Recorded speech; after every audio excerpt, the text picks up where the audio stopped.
everyone! Hello, it's Loz here. Nice to see you all. Today I wanted to talk a little bit about teaching some of the older kids in our official kids class here at PalFish.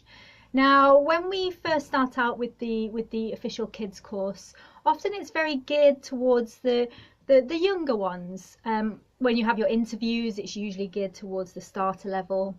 So there's a lot of advice out there on how to teach to that level. But often I find, and I found when I first started as well, it's so different when you're teaching kids who are slightly older.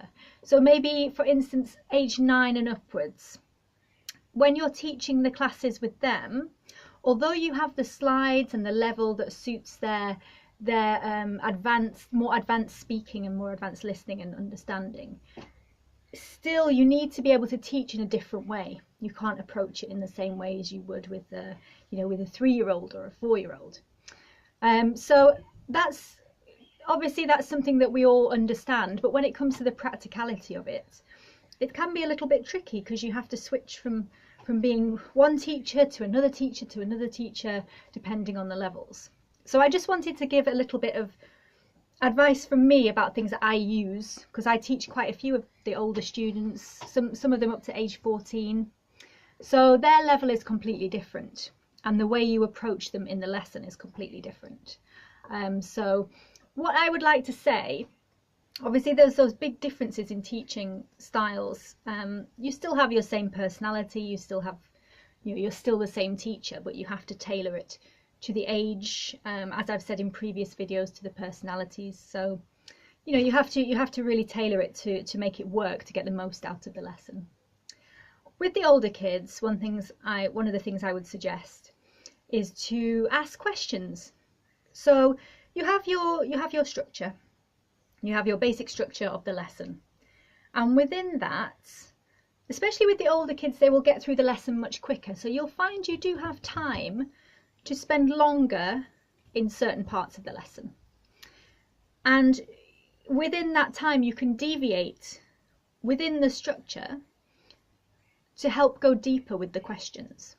So don't just ask the question that's there, maybe relate it to their life in some way. So talk about something that they can relate to, and ask them questions within the questions to make them think and go deeper.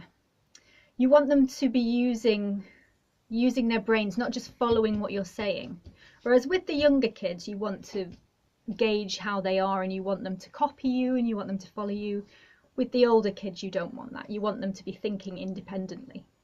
So asking questions within the questions that you have, or deviating slightly to something that might be related to something that they'd be interested in. Because at the beginning of the lesson, you always try and find out what how old they are, maybe where they're from, and just ask them a little bit about themselves so you can get to know them. So yeah, ask questions, encourage them to use free talk within the lesson. So as I said, always stick to the structure, because the structure of the lesson is there because that's what they have to learn. But you'll find you go through it quite quickly with the older students because their understanding is much better and you don't have to repeat yourself too much. So in that spare time, use time to, build that bond and have the free talk with them. So ask them questions, have a giggle, and just talk to them on their level. Talk to them on the same level. So you wouldn't talk to them the way you talk to a 3-year-old. So you would talk to them, on the same level as you, and treat them like an adult, because they're young adults, and their English is already, generally for that age, is already pretty good. It's mainly their vocabulary that they're struggling with. So you're helping them expand that. As they come across new words, ask them if they know what the word means, and if not, go into what it means. I always, with my older students, I also encourage them, quite often they do this anyway, but I always suggest it, that they make notes of certain words that we learn. So certain words that they haven't come across, they maybe know the context, so they can guess what it means, but they've never heard of the word, or they don't really understand it. So I always ask them to make notes, but as I say, they'll do it anyway, most of them, because they want to do that. And then you can, in the time that you have spare, you can go back to those and you can find out if they understand the words. So just expand on the structure that is already within the lesson is my best advice. Things like, even in the advanced, in the higher level lessons, there are still some things like songs or or doing something that's like shouting or pulling a silly face, which some of them won't want to do.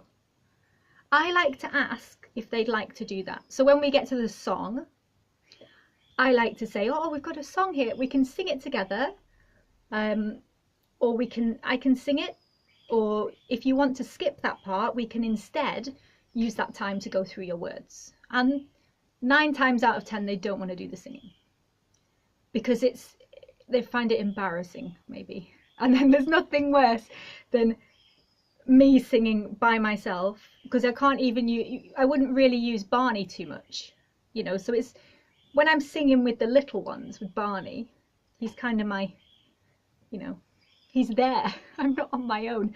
But when I've got to sing a song to someone who doesn't want to hear the song and would rather learn some more words, you gauge it and it doesn't really work. So you can feel free to say, do you want to do this?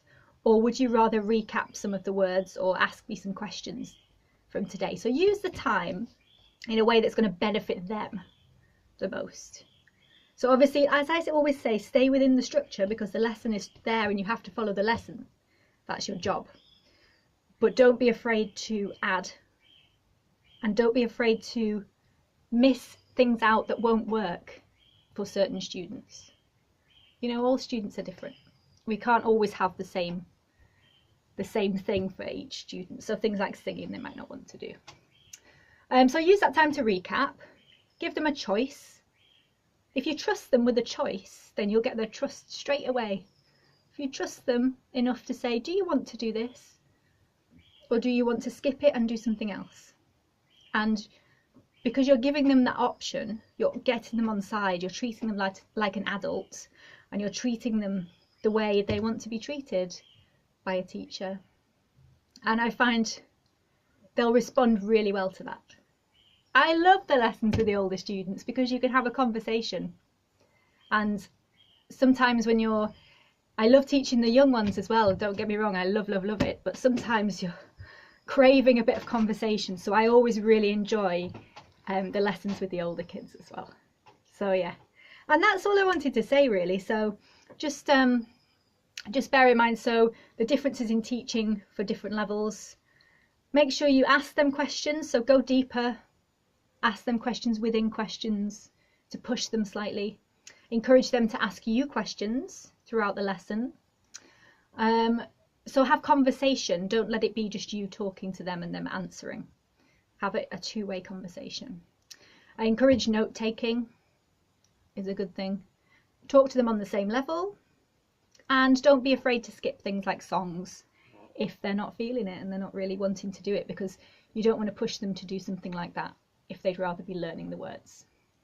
Yeah, so just give them choices and they'll be really happy that you're treating them like a grown-up. So yeah, that's all. I hope you find that helpful, and there'll be more videos from me and all the other PalFish teachers. So yeah, I hope you enjoyed that, and I will see you very soon. Have a nice weekend. Bye everyone.